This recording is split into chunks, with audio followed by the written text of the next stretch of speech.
Entering students' grades.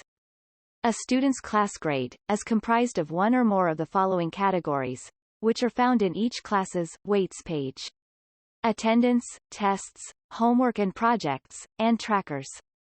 The class weights can be found in the class's weights page. Select Classes from the main menu. Then select the class from the appropriate year and semester.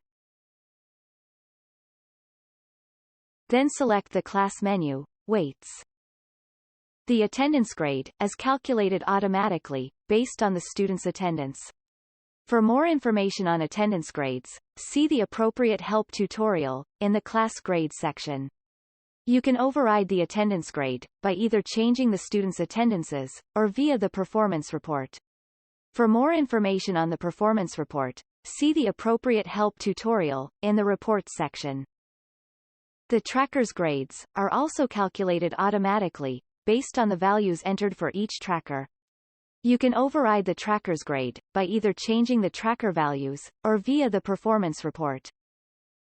Tests, homework and projects grades can be entered in two places: either from the student's grades page or from the grades report. For detailed instructions on how to enter grades for tests, homework, and projects, see the appropriate help tutorial in the Class Grades section.